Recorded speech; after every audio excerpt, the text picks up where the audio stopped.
2వ తారీఖున ప్రభుత్వము అన్ని ఖాళీలు భర్తీ చేసి నోటిఫికేషన్ విడుదల చేస్తామని చెప్పేసి 17 నెలలు మమ్మల్ని వెయిట్ చేసినాం.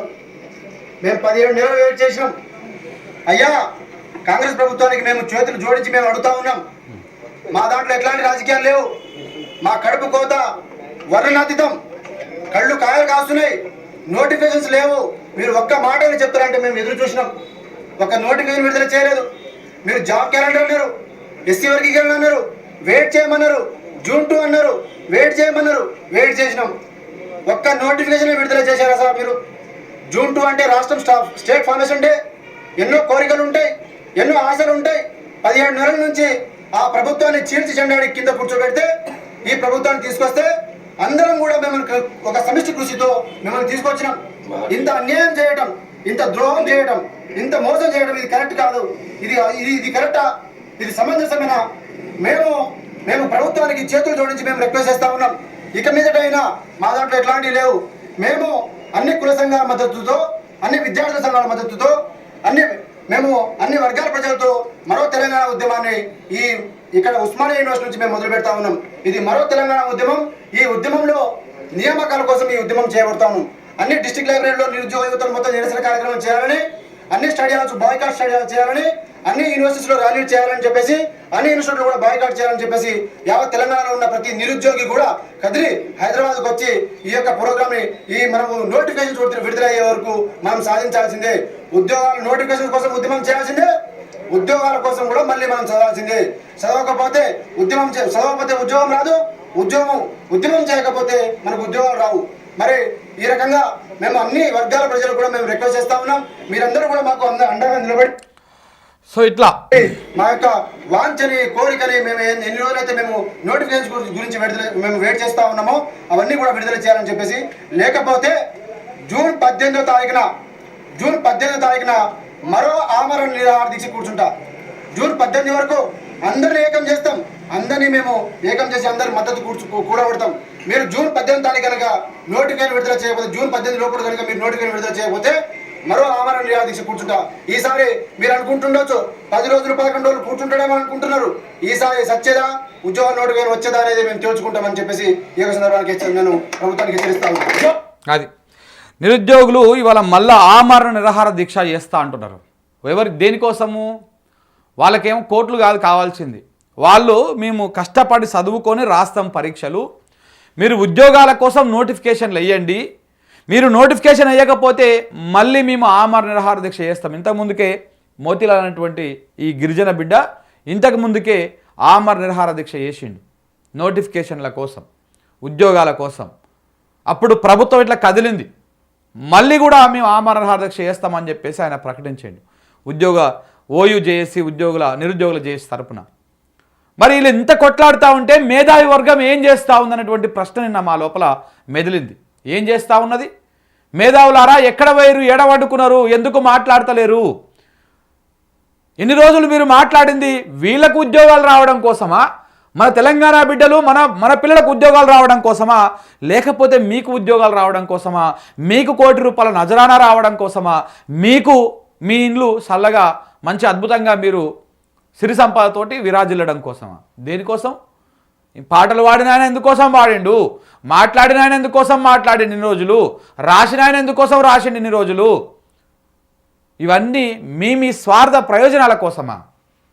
మీరేనా మేధావులు తెలంగాణలో? సిగ్గు అనిపిస్తలేదు కొంచెమన్నా? నిజంగా బాధ అనిపిస్తుంది మిమ్మల్ని విమర్శిస్తున్నందుకు.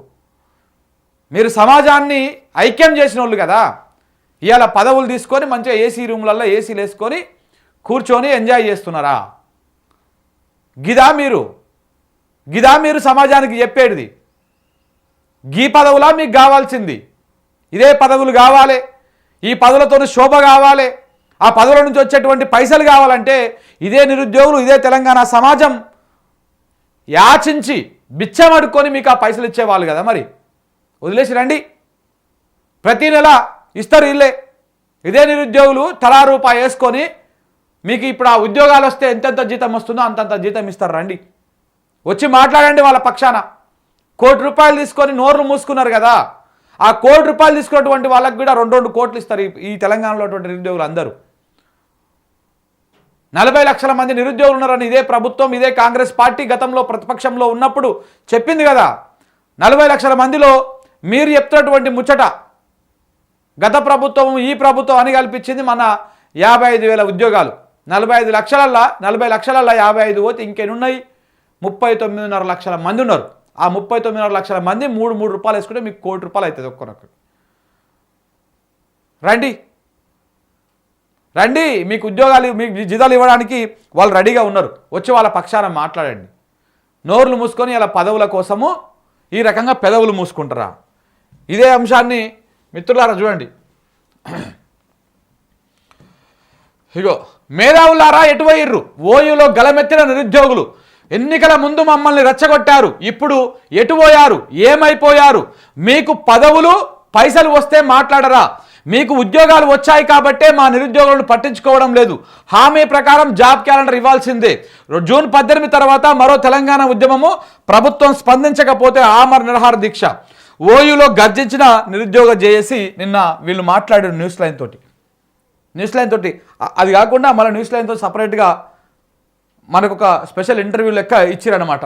వాళ్ళ ఆవేదనను వెళ్ళగక్కిరు. ఇదే మేధావులను ప్రశ్నిస్తూ ఉన్నారు. ఎక్కడ పోయారు మేధావులారా, ఏడ ఉన్నారు మేధావులారా అని ప్రశ్నిస్తూ ఉన్నారు. వాళ్ళు ఏడవురు ఈడవురు. మేధావులు సోల్డ్ అవుట్ అయిపోయారన్నా, అమ్ముడు పోయిర్రు, బుక్ అయిపోయిర్రు, మాట్లాడరు. ఇప్పుడు దేనికి బుక్ అయ్యారో చూపిస్తా ఇక్కడ. మేధావులు సోల్డ్ అవుట్, తాయిలాలతో నోళ్లకు తాళం, నిరుద్యోగుల పైన నోరు మెదపని వైనం, పదవులతో మూసుకున్న పెదవులు, కోటి నజరానాతో గప్చుప్. రాష్ట్రానికి అన్యాయం జరుగుతున్నా మాట మాట్లాడని మేధావి వర్గం.